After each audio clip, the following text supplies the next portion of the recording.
You know what? No one looks at the R50V as a cinema rig, and no one should, to be honest with you, because it's not a cinema camera. It is made for video though, and I decided to make it a cinema rig. Hey, what's up? It's CJ here. Welcome back to the channel. Hope you guys are doing well. I made a video recently about the R50V, why I purchased it. If you want to see why I purchased it and my thoughts about it, you can look at that video. It's one of my last videos, or it's somewhere here on the screen or in the description box below. But I bought the R50V because I was in a bit of a jam and I needed a quick little camera to grab some clips and shoot some B-roll, and I had a gig that I needed to do, and that was the quickest camera that I could get to me. It also didn't cost so much for me to buy and pull from the budget. Also, it was Christmas time. I was spending a lot of money on other stuff for other people, and I decided to, you know what, this was the perfect time to try out the R50V. I did not intend on making the R50V into a cinema rig, but once I saw how much I needed to spend on the R50V, I spent about 650 bucks on it, and now it's actually about 500 bucks. I was like, hey, maybe I can get a couple of accessories and still keep it under $1,000. So everything that I bought for this cinema rig or this R50V to be a cinema rig was either I already had from other, items that or other rigs that I put together, or the items that I, recently purchased to make this camera a cinema rig. And yeah, it still was under $1,000. And that's why something like this, making a R50V into a cinema rig, is very powerful. Why? Because it makes your money stretch a little bit longer, especially if you are new to filmmaking, if you're new to being a filmmaker or trying to start a business making films. Turning a camera like this into a cinema rig makes you look more professional. It makes you look like someone who's capturing video on a $10,000 camera. The people who we film for, they don't know any different.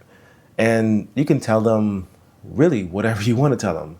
But honestly, the rig speaks for itself. When someone sees you shooting with something like this, it makes you, honestly, it automatically gives you a pass and allows you to be able to kind of shoot with the freedom and not try to have to make yourself, and you don't have to do a lot of talking, and you don't have to kind of feel like you're some filmmaker who's out of place or you don't belong.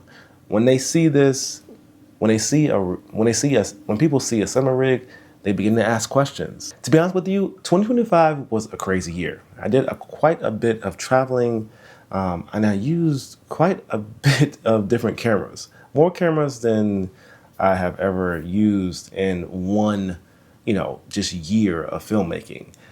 This year I used the C70, I used the C80, I filmed on the Sony A7 IV. I also filmed on the FX3, and I played around with the FX30 a little bit.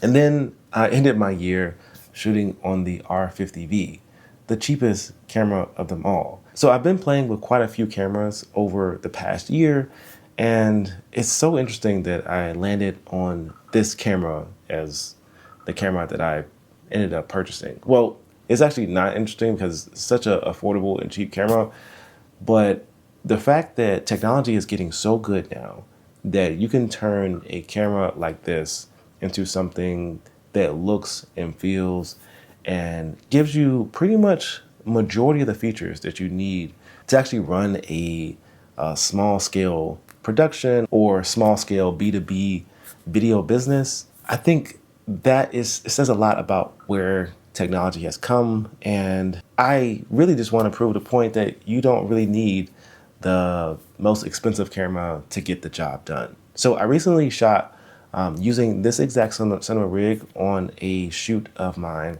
that I was actually called out for the last minute to do.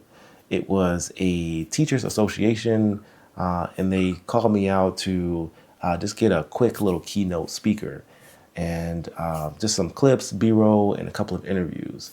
And it was my first time using this camera in a professional setting. And I'm gonna be honest with you, it didn't do a bad job. Now, the gig was rushed, and a lot of these scenarios are not ideal. And that's what I like about actually going and using the footage from my actual shoots, because in many scenarios, when you're working with other businesses, you're kind of working with what you got. And a lot of times you don't have a lot of time. A lot of times you don't have all of the resources to get the shots that you need.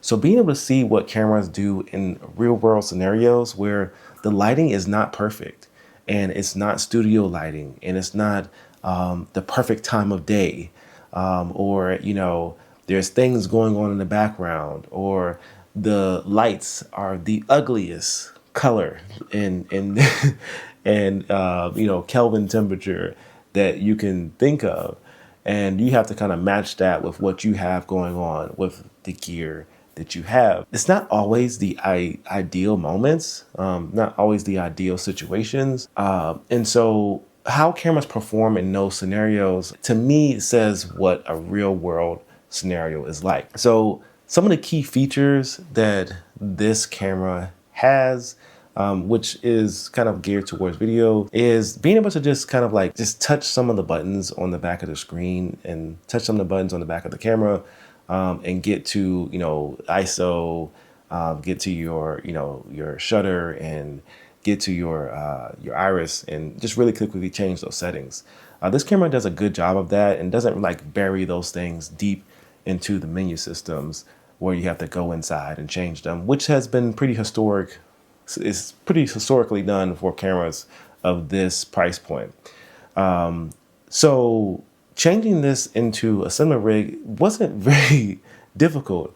I mean, honestly, just adding the SmallRig battery to make sure that the camera can hold enough charge, and, you know, the battery would last for an entire shoot.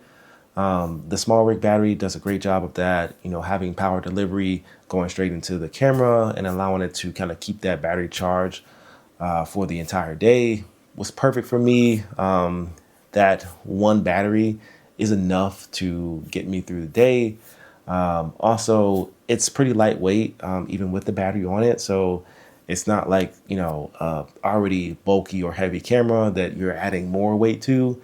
It's a super light camera, very small, and adding this battery to it actually helps with the weight distribution and helps you kind of actually stabilize those shots a little bit better. And aside from that, the only thing that I really needed to add to this, which I think is the key touch to this SmallRig, is the EF to RF or RF to EF adapter with the variable ND filter built in. I think that is like one of my favorite pieces of equipment that Canon has made since I've been using Canon. It's one of those things that can honestly turn any camera into a SmallRig, and also allows you to use EF glass, which isn't bad because most of the cameras, you know, have no issues working with the EF lenses, which are now much more affordable than the RF lenses or the RF glass. So, you know, an f2.8 lens in EF is going to run you a lot less or much cheaper than an RF glass that is at 2.8 as well.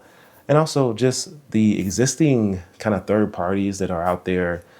Sigma has made a ton of great glass for EF, and those lenses are still working well. I'm actually using one right now. And I think that lens, actually, the Sigma Art 18-35 1.8 is the perfect lens for this camera, being that it's APS-C size sensor, and then also that you have that f-stop of 1.8, allowing you to get more light and get more depth of field in your shots.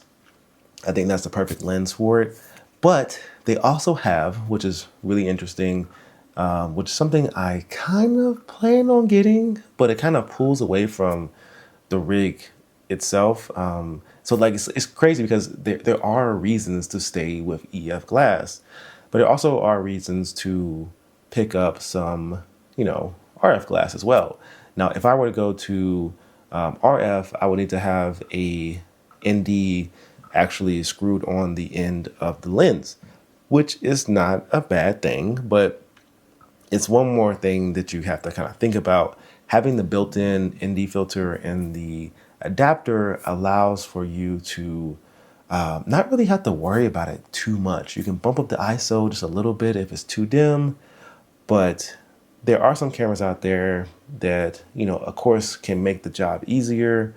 But there's also a point where using all the different cameras that I have used over this past year, I wanted a camera that would allow me to like get to the creating. Like, I just want to create a video and create some footage and some film that I like and enjoy, that looks good, but also I'm not bogged down by different features, by buttons, and trying to remember, hey, what button is this and what button is that?